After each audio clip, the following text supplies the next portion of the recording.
Bienvenue à toutes les frères et sœurs de Tikos et aussi à tous les autres qui peuvent nous suivre de partout dans le monde. Je suis Arsène et avec mon ami Teddy, nous vous souhaitons la bienvenue à notre service en ligne de Tikos du 13 décembre. Oui, en ligne. Voilà, au regard des dernières annonces du gouvernement, notre service va continuer à être en ligne au moins jusqu'au 5 janvier. Comme vous pouvez le voir, nous sommes dans la période de Noël, mais nous sommes ainsi dans la période de l'Avent pour célébrer la naissance de notre Seigneur Jésus-Christ. Et Tikos aimerait aussi beaucoup penser à vous tous. D'abord, nous aimerions nous associer chaque dimanche une autre famille, pour du coup souhaiter la bienvenue aux nouveaux. Donc, aujourd'hui, pour la 3e bougie de l'Avent, celle de la joie, ça va être la famille de Steiner. Mais bien sûr, vous pouvez aussi, chez vous, participer en nous envoyant une photo de votre couronne de l'Avent avec votre famille, et un montage photo sera présenté à la fin du service. Et on veut aussi avoir une pensée toute spéciale aux plus jeunes qui n'ont plus de l'école du dimanche. Et on aimerait leur donner l'opportunité de pouvoir se distinguer, de les mettre en avant en nous envoyant du coup une photo de leur dessin ou de leur réalisation en lien avec le message du pasteur Charles du dimanche précédent. Et ensuite, on veut aussi vous encourager à penser à ceux qui ont moins de choses que nous. C'est pour ça qu'on aimerait soutenir différentes initiatives, comme celle d'une de nos étudiantes à l'université de Strasbourg, qui aide les sans-abri. Vous trouverez dans notre newsletter électronique la liste de tous les besoins, et vous pouvez lui envoyer ou envoyer à un des anciens, et on lui donnera. Quatrièmement, on aimerait aussi vous inviter, avec tout notre cœur, tous les jeudis soirs, de 8h à 8h30, de nous rejoindre sur Zoom pour un moment de partage et de prière. Ça fait tellement du bien d'être ensemble pendant ce temps-là, quand nous avons vraiment besoin d'un esprit de communauté. Vous trouverez ce lien, et encore une fois, comme toutes les autres informations, comme comment faire votre offrande en faisant un transfert électronique. Et vous retrouvez tout ça sur notre site internet trinitystrasbourg.org ou encore une fois sur notre newsletter électronique, et vous le recevrez avec les newsletters de mi-semaine, avec du coup les vidéos de dévotion de Charles. J'aimerais aussi remercier les personnes qui nous servent aujourd'hui pour ce service en ligne. On a Pasteur Charles qui fait le prêche, Cédric qui fait la traduction, et Jean-Marc pour l'édition, et Arsène pour la présentation. Et finalement, nous avons aussi la chance et la joie d'écouter Vincent et son équipe pour la louange. Soyez bénis, au nom de Jésus-Christ. À toi, Vincent.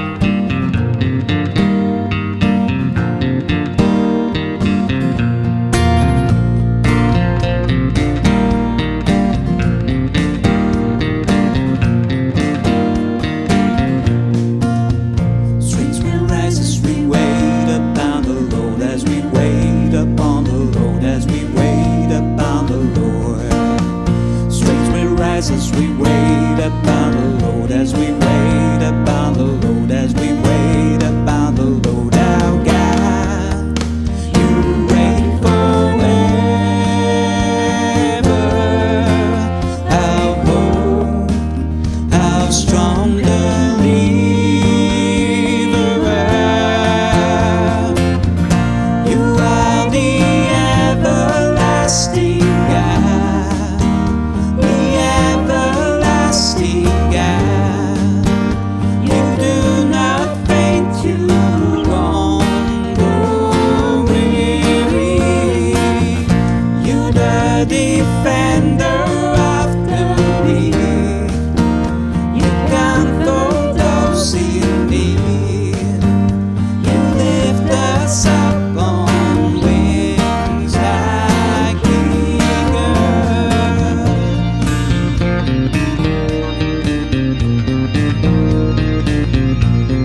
as we wait upon the Lord, as we wait upon the Lord, as we wait upon the Lord. Strength will rise as we wait upon the Lord, as we wait upon the Lord, as we wait upon the Lord. Our God, you reign forever. Our hope, how strong believer.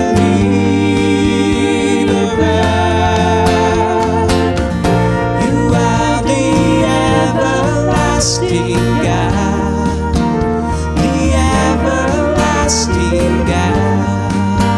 You do not faint, you won't grow weary. You are defender after me. You comfort those in need. You lift us up on wings like eagles.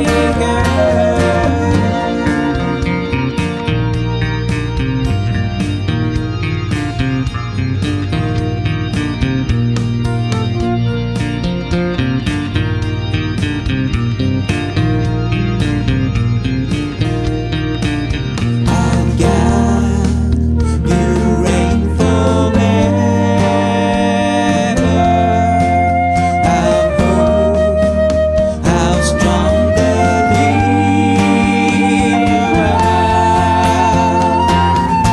You are the everlasting God, the everlasting God. You do not faint, you won't grow weary. You the defender after me. You comfort those in need.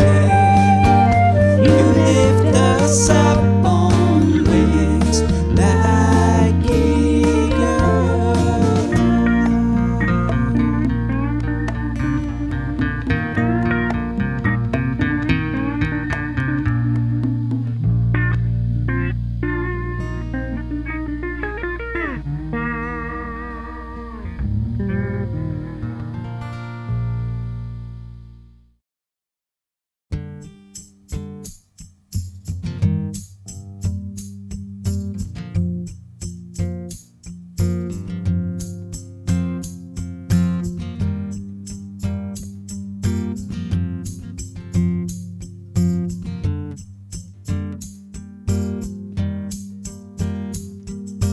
Nothing will change if all the plans I make go wrong. Your love stays the same.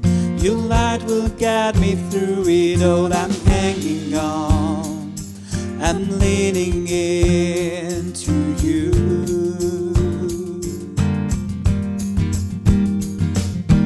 Nothing can reach the end of all your faithfulness. Your grace is with me. Through every shadow, every test, I'm hanging on, I'm leaning into you.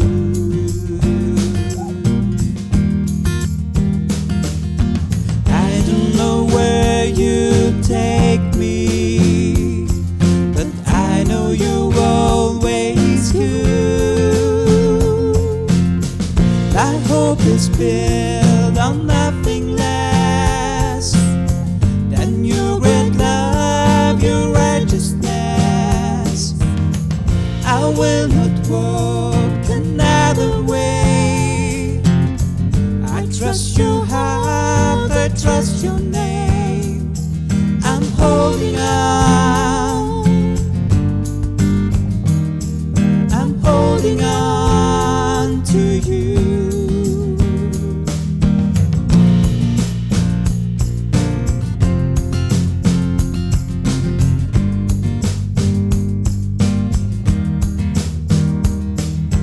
You are my rod when storms are raging all around. Now shelter me, God.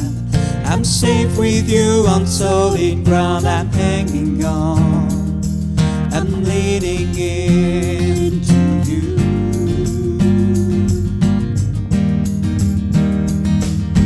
I don't know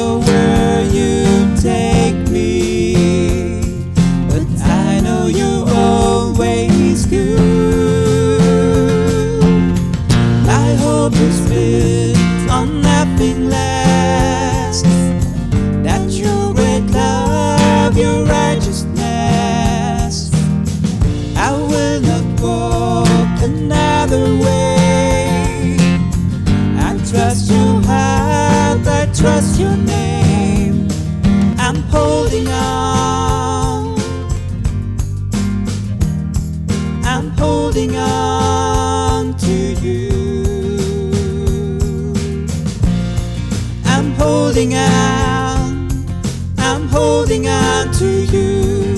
I'm holding on, I'm holding on to you. I'm holding on, I'm holding on to you. I'm holding on, I'm holding on to you. I'm holding on to you. I'm holding on to you. I'm holding on to you.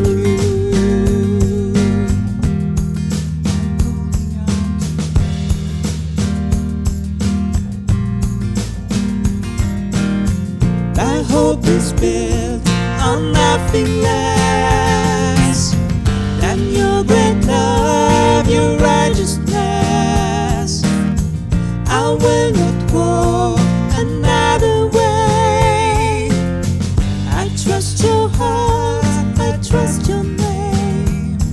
I'm holding on, I'm holding on to you.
Aujourd'hui, nous lisons dans Matthieu chapitre 2, versets 10 et 11. Quand ils aperçurent l'étoile, ils furent remplis d'une très grande joie. Ils entrèrent dans la maison, virent le petit enfant avec Marie, sa mère, se prosternèrent et l'adorèrent. Ensuite, ils ouvrirent leur trésor et lui offrirent en cadeau de l'or, de l'encens et de la myrrhe. Nous avons déjà allumé les lumières, les bougies de l'espoir, de la préparation, et aujourd'hui nous allumons la troisième bougie, celle de la joie. Prions. Jésus, tu es une joie même dans les temps les plus tristes. Seigneur, aide-nous à te louer, à te prier même quand on est dans le deuil, dans la difficulté, et apporte joie dans nos cœurs.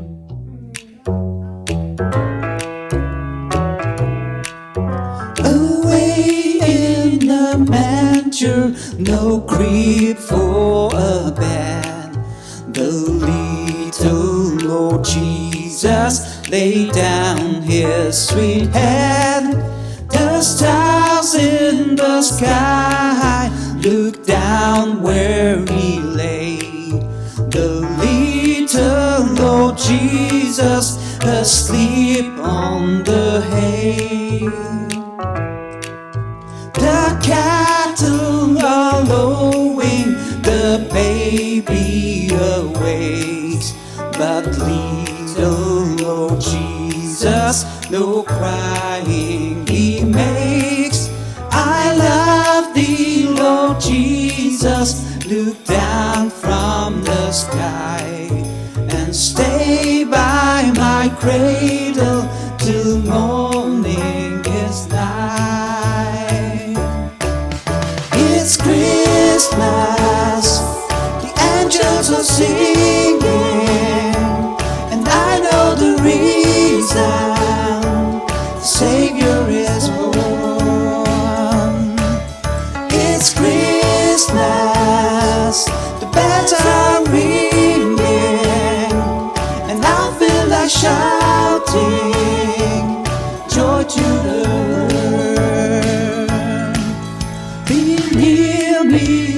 Jesus, I ask thee to stay close by me forever and love me, I pray.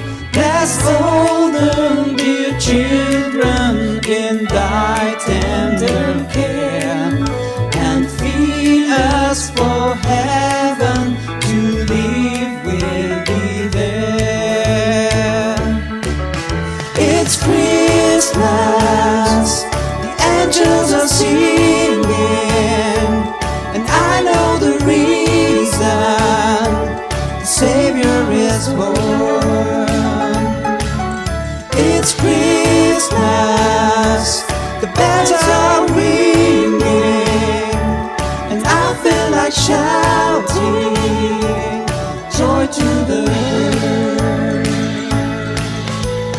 Go tell it on the mountain, over the hills and everywhere. Go tell it on the mountain that Jesus Christ is born.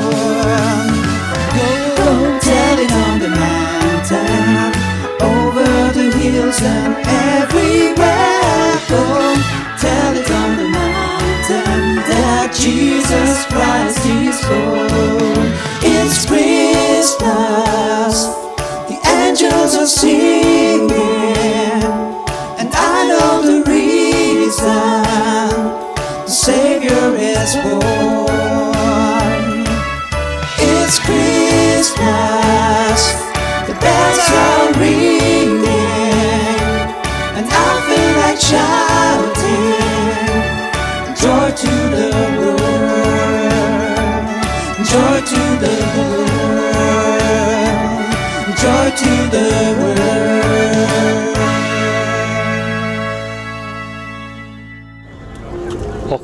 Merci à Sen pour nous avoir démarré le culte ce matin, à Vincent pour la louange et à la famille Steiner pour avoir allumé la 3e bougie de la couronne de l'Avent, et à tous les enfants qui nous ont envoyé des images, des dessins. Et merci aussi aux familles pour nous avoir partagé leur couronne de l'Avent. Vous savez, j'adore les célébrations de Noël, j'adore toutes les lumières, la décoration, la beauté et tout ce qui s'y passe, les festivités, toutes les couleurs. Et c'est juste incroyable et c'est beau. C'est un temps pour la famille et les amis. Et quand on rentre dans l'Écriture, on arrive à ce passage qu'on vient de lire qui parle des sages, des mages qui ont été remplis de joie. Et ce qui, je trouve incroyable, c'est cette notion de joie. Que c'est plus que le bonheur, c'est plus que les circonstances, c'est la réalité. Et on remercie le Seigneur pour cette joie. Mais qu'est-ce que c'est? Et comment est-ce qu'on la découvre, cette joie? Père Céleste, montre-nous aujourd'hui, à travers ta parole, ce qu'on a besoin de voir, de la joie énorme qui vient au nom de Jésus-Christ. On te dédie ce service, au nom du Christ, Amen. Comme on vient de toutes les lumières de la ville et toutes les décorations de Noël, la réalité s'ancre, et des fois la saison de Noël est l'une des plus difficiles, elle est stressante. C'est comme un chemin difficile avec plein de barrières à notre joie. Une partie de ça, c'est parce qu'on se méprend sur ce que c'est la joie et d'où elle vient. Et pourquoi est-ce que les mages suivaient cette étoile et ils étaient remplis de joie quand ils ont vu Jésus, de ce qu'ils y ont découvert en Jésus? Mais la découverte vient d'un chemin difficile, d'objets qui sont insurmontables humainement parlant, de lieux difficiles. Mais quand nous découvrons ce qu'est la joie et comment on arrive à cette joie, quand on découvre ce que c'est que de devenir un chercheur, on reconnaît la différence. Donc si les circonstances ne nous rendent pas heureux, alors quels sont les défis? L'une des difficultés, c'est qu'on place notre source de joie au mauvais endroit. On gagne des souvenirs incroyables en étant avec la famille, en partageant ces moments. Mais en même temps, c'est vrai que Noël est un moment qui peut être très stressant, très occupant, très occupé, très décourageant des fois. Et c'est vrai quand on note que cette saison de Noël nous montre pas nécessairement le chemin vers la joie qui dure, parce que la joie, ce n'est pas le bonheur. Et ça ne dépend pas des circonstances, comme on l'a vu juste avant. La joie, c'est quelque chose qui vient de l'intérieur, de la véritable présence de Jésus-Christ. Si nous attendons que la joie vienne de gens brisés, ce que nous sommes, d'autres gens brisés, on va être forcément déçus. Mais si ces gens brisés cherchent leur joie en Christ et partagent cette joie et apportent de la joie de Jésus, alors on peut avoir un impact les uns sur les autres. Mais on doit apprendre quelque chose. On doit apprendre en regardant la parole de Dieu ce que ça veut dire qu'être un chercheur. Dans le chapitre 2 de Matthieu, verset 1, « Jésus naquit à Bethléem en Judée à l'époque du roi Hérode. Or des mages, ou les sages, on disait des fois, venus d'Orient arrivèrent à Jérusalem et dirent, « Où est le roi des Juifs qui vient de naître ? En effet, nous avons vu son étoile en Orient et nous sommes venus pour l'adorer. » Maintenant, pendant qu'on lit ceci, ces mages, ces sages qui venaient de l'Orient étaient des personnages intéressants dans l'histoire de Noël.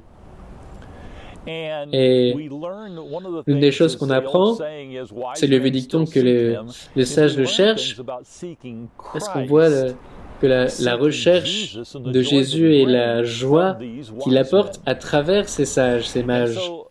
Et d'abord, la première chose, l'histoire n'est pas à propos des mages, c'est à propos de la personne qu'ils cherchent, c'est à propos de Jésus. C'est toujours important de se souvenir de ça quand on lit l'histoire de Noël. On aimerait en savoir plus sur eux. Ils suivaient une étoile, est-ce que c'était des astronomes? Peut-être. Est-ce que c'était des astrologues? Peut-être, c'était peut-être un mélange des deux. Ils venaient probablement de l'Orient, donc entre Babylone et la Perse, mais on n'a pas plus de détails. C'était pour sûr des gens riches, peut-être des rois, ou des conseillers au roi. Et c'était des païens, ils n'étaient pas juifs, ils venaient d'une autre religion, d'un autre endroit. Mais ils avaient vu l'étoile, ils avaient vu cette indication de la lumière divine pour les diriger au bon endroit. Est-ce possible qu'ils avaient lu les prophéties de Juifs du moment où Israël était en captivité à Babylone, ou est-ce qu'ils avaient fait des recherches sur l'écriture de l'Ancien Testament des Juifs, sur les prophéties? Peut-être, tout est possible. On n'a pas plus d'indications et on ne le sait pas vraiment. En tout cas, on peut dire qu'ils ne connaissaient pas de Bethléem, donc ils ne connaissaient pas la prophétie de Michée. On ne sait pas vraiment. Mais ce qui est important, c'est que ce n'est pas important pour nous de le savoir. Parce que c'est à propos de qui ils cherchaient. Et voici ce qu'on apprend d'une telle manière si profonde dans la beauté de l'Écriture. Parce que ce qu'on apprend d'eux, c'est que si nous ne sommes pas des chercheurs, c'est qu'on ne va jamais découvrir. Et dans la découverte, on trouve la joie. C'est aussi simple que ça. La découverte de Christ, on trouve la joie.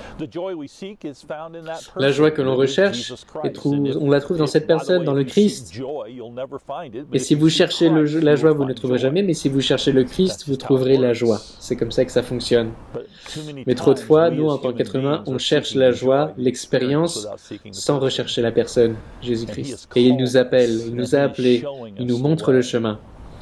Le verset 10, quand ils aperçurent l'étoile, ils furent remplis d'une très grande joie. Ils entrèrent dans la maison, virent le petit enfant avec Marie, sa mère, et se prosternèrent et l'adorèrent. Et ils l'adorèrent lui. Ça, c'est la source de la joie. Alors, qu'est-ce qu'on apprend de ces chercheurs, de ces mages?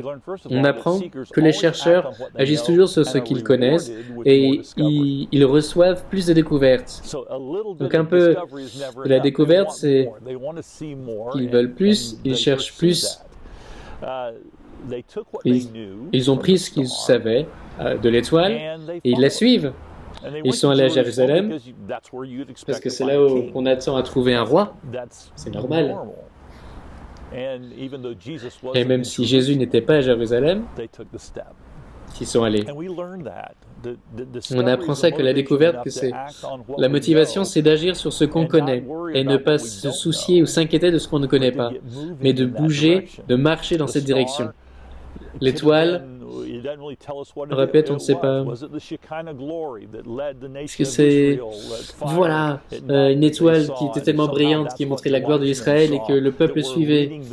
En tout cas, c'était une étoile qui les emmenait à Jésus. Est-ce que c'était le fait que Dieu avait arrangé tout cet événement avec l'apparence de cette étoile, ou a amené cette étoile? Vous vous souvenez, dimanche dernier, on a regardé Isaïe 40, verset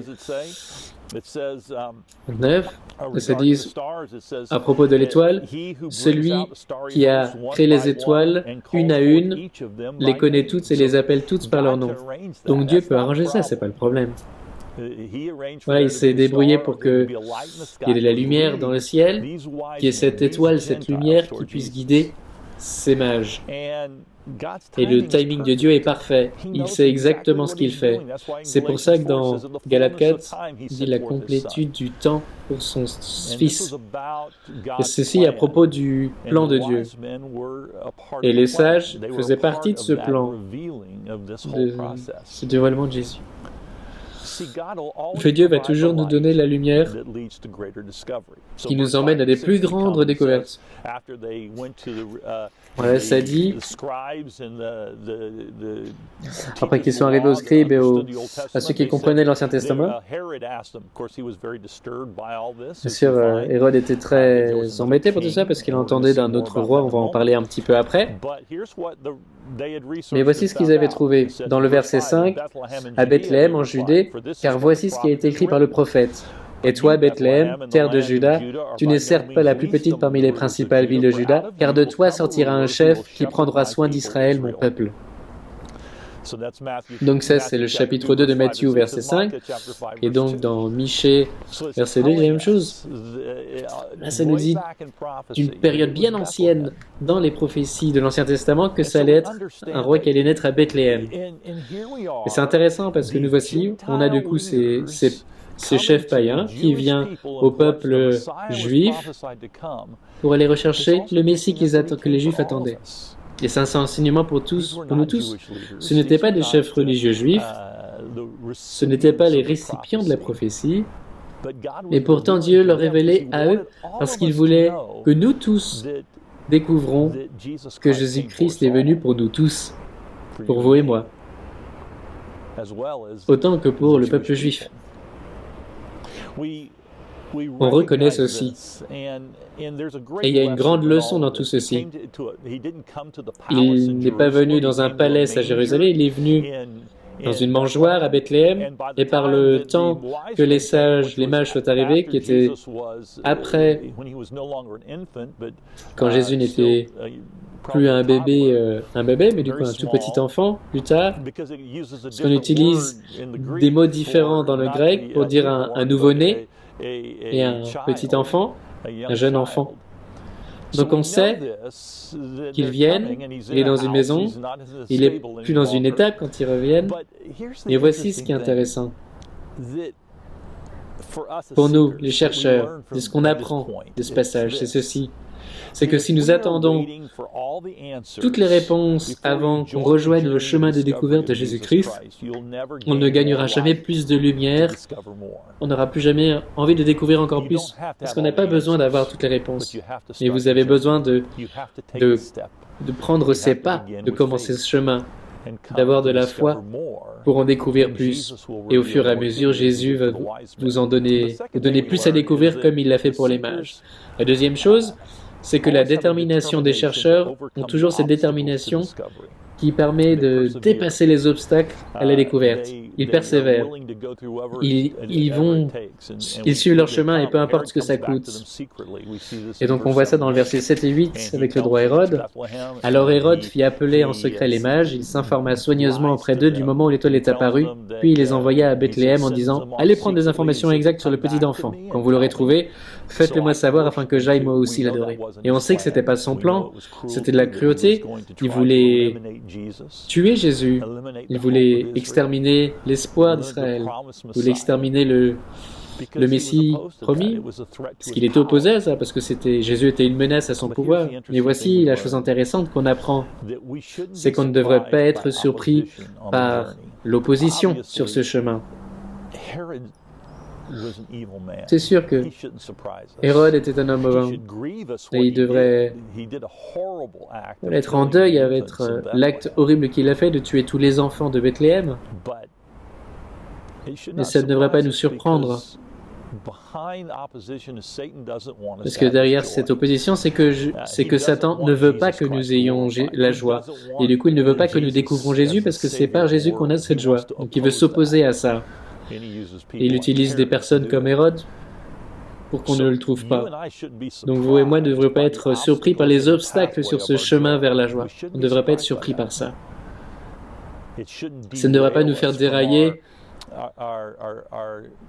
de notre désir ou de notre détermination de poursuivre ce chemin et d'en apprendre plus sur Jésus-Christ. On doit aussi comprendre que le plus grand obstacle vient souvent de ce moment de découverte, c'est notre propre fierté.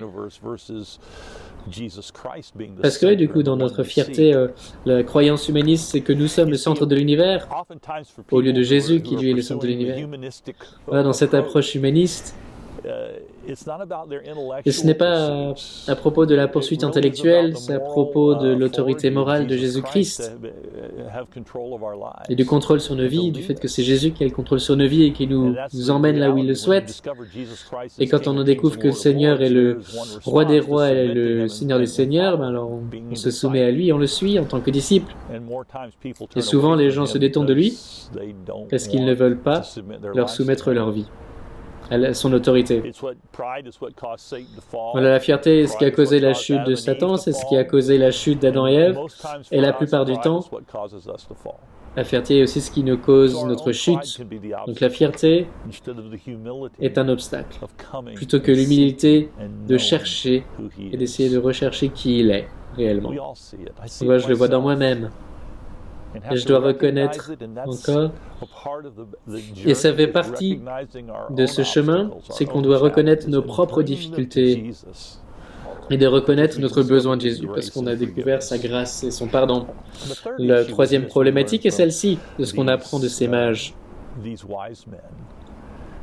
C'est qu'ils continuaient leur poursuite. Et qu'ils ont écouté ce que Hérode a dit, mais ils ont continué à chercher ce que eux cherchaient. Et donc les chercheurs découvrent Jésus et ils trouvent la joie pas en recevant, mais en donnant et en servant. Dans le verset 11, quand ils arrivent dans la maison, on voit que le petit enfant était avec Marie, donc ils se sont prosternés, ils adorèrent. Et ensuite ils ouvrirent leur trésor et lui offrirent un cadeau, de l'or, de l'encens et de la myrrhe. Vous voyez, la découverte emmène à l'adoration, à l'expression de louange. Ils étaient remplis de joie quand ils ont vu l'étoile, et l'étoile a continué à les guider. Dieu a continué à leur donner cette lumière pour les guider, de la même manière qu'il nous guide nous aussi. Mais ce qui est intéressant, c'est qu'ils ne viennent pas pour récupérer quelque chose de Jésus, mais pour lui donner, pour se prosterner, pour l'adorer, pour des trésors. Certains commentateurs disent que l'or représente sa pureté, son côté divin, et que la myrrhe représente les parfums de sa grâce, devenu pour guérir dans la grâce de qui il est, quand il nous révèle son identité. Ça, c'était l'encens. Et la myrrhe, qui est utilisée plutôt comme un baume pour les morts, représente sa mort sur la croix, sa souffrance et son amour pour nous et sa grâce. Donc on voit la révélation de qui est Jésus-Christ, qui, ce bébé dans la mangeoire, va devenir notre Sauveur, notre Seigneur. Et nous voyons aussi quelque chose qu'il adore et qu'il lui donne. C'est qu'il y a de la joie dans le service. Il y a de la joie pas en donnant, pas en prenant, en recevant, mais en donnant. Et ça, c'est quelque chose d'important en cette saison de Noël. Mais même dans cette recherche, ils ont découvert quelque chose qui est encore bien plus grand que ça. Ce qu'ils ont découvert, c'est que la plus grande découverte, dans la recherche, c'est que lui, Jésus-Christ, nous a cherchés pendant tout ce temps depuis le début. Et ça, c'est incroyable dans cette histoire. Chose incroyable de cette histoire, c'est pas d'élever les mages qu'on apprend d'eux, ou les bergers parce qu'on apprend d'eux, ou les anges parce qu'ils annoncent, ou de Joseph et Marie dans leur humilité et la réception de messages de l'ange Gabriel et d'être obéissant. On peut bien sûr apprendre de toutes ces situations, c'est incroyable, c'est beau, et c'est un temps incroyable pour nous connecter à tout ça. Mais la plus grande découverte, c'est que Dieu nous poursuit, Dieu nous recherche, et il a commencé bien avant que nous commencions à le rechercher. Il a commencé à nous amener peu à peu, à nous montrer le chemin, à nous révéler sa lumière, à nous montrer comme il est notre Sauveur, bien avant que nous allions dans sa direction. Et tout ça sur la grâce de Jésus-Christ, c'est la découverte, c'est la beauté de l'histoire, de cette histoire. C'est là la fin surprise, qui n'est pas tellement une surprise, puisqu'on le sait, puisqu'on l'a vécu en tant que disciple de Jésus-Christ. On découvre que lui, Jésus-Christ, c'est lui, c'est celui qui est venu pour nous. Vous voyez, c'est ça la beauté de le chercher lui, c'est de découvrir qu'il nous a cherchés bien avant qu'on ait commencé à le chercher.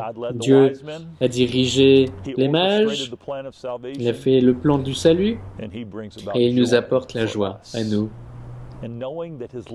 Et en sachant que son amour ne nous déçoit jamais, que nous sommes en sécurité dans son identité. Notre identité en lui est sécurisée.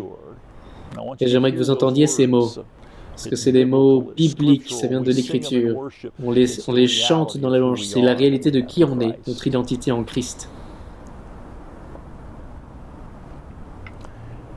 L'autre beauté de tout ceci, c'est quand nous découvrons qui il est, il continue de nous diriger. Une fois que Jésus-Christ vit en vous à travers le Saint-Esprit, il continue de vous emmener sur ce chemin. Il continue de vous montrer la voie. Et donc le verset 12, pour moi, est incroyable dans Matthieu chapitre 2. Donc ils ont découvert Jésus, ils ont eu un rêve, et dans le rêve, ils ont appris qu'ils ne devaient pas retourner à Hérode, mais qu'ils devaient prendre une autre route pour rentrer chez eux. Et on pourrait passer par-dessus ces détails, mais sauf pour ceci, c'est que ça me dit, ce passage me dit que Jésus, que Dieu, en sauvant le monde, avait encore à cœur de protéger ses mages. Qu'est-ce qui leur serait arrivé s'ils étaient partis sur leur chemin classique, qu'ils étaient passés devant Hérode? Est-ce qu'ils auraient été tués? On ne sait pas. Mais Dieu protège tous les chercheurs. Il a toujours une maison pour les chercheurs. On ne connaît pas le reste de l'histoire de ces mages. On ne sait pas s'ils ont s'ils ont parlé de ce qu'ils avaient vu de ce futur sauveur, de la résurrection, de la crucifixion à leur peuple dans l'Orient. On ne sait pas, et on ne le sait pas parce qu'on n'a pas besoin de le savoir. Mais ce qu'on a besoin de savoir, c'est que quand nous découvrons Christ, il continue à nous donner une direction, il continue à nous diriger. Et nous, on continue de le suivre, et en continuant à faire ce qu'il nous demande de faire, c'est là qu'on trouve la joie. Et on écoute, et on suit. Quelle histoire incroyable. Quelle vie incroyable. Quand nous découvrons cette joie en Christ. C'est pour ça que la recherche de Jésus doit être au cœur de cette histoire. C'est pour ça que la recherche, on doit être sûr que Jésus n'est pas oublié de l'histoire, de notre Noël, de notre vie. Quand j'étais un jeune pasteur, l'une des choses que je ferais, c'était j'avais les enfants qui venaient pendant le service, avant qu'on les aille faire l'éclair du dimanche pendant le message. J'avais toujours une leçon de logique. Je me souviens un jour à Noël, on avait une scène sur la table à l'avant, et les enfants sont arrivés juste devant le service, et de la scène de la crèche de la nativité, du coup, j'ai pris le bébé Jésus et je l'ai mis dans ma poche. Et les enfants arriveraient, je leur poserais des questions et j'en parlerais. Alors, je les emmènerais regarder de quoi la cloche et je leur demanderais est-ce que quelque chose est manquant. C'est génial. Là, ils avaient 4, 5, 6 ans, des enfants jeunes, ils regardaient. Et finalement, il y en a un qui dirait oh, mais le bébé Jésus est manquant, Jésus n'est pas là. Alors je les réassurerai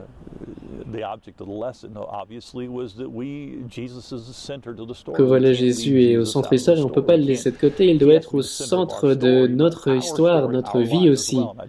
Alors j'avais remis la figurine de Jésus au centre. Voici la réalité pour nous. Est-ce que Jésus est au centre de notre vie? Est-ce qu'il est au centre de notre célébration? Est-ce qu'il est au centre de nos pensées, de notre concentration? Est-ce qu'il est au centre de notre recherche? Est-ce qu'on cherche Jésus? Est-ce qu'on attire notre attention de manière très consciente vers lui en cette période de Christmas? En tout cas, il nous appelle à ça, cette période de Noël. C'est ça la réalité. Et c'est là que nous vivons. Des chercheurs pour découvrir notre joie en Christ. Père Céleste,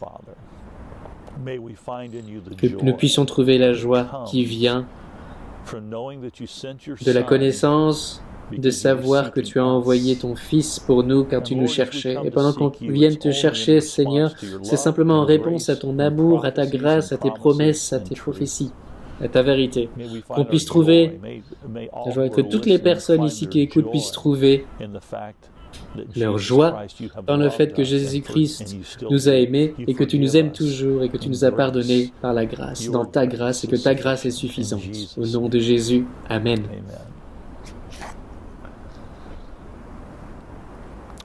Que Dieu vous bénisse aujourd'hui et certainement que votre focus puisse être autour de Jésus. Bon courage en Christ, à bientôt.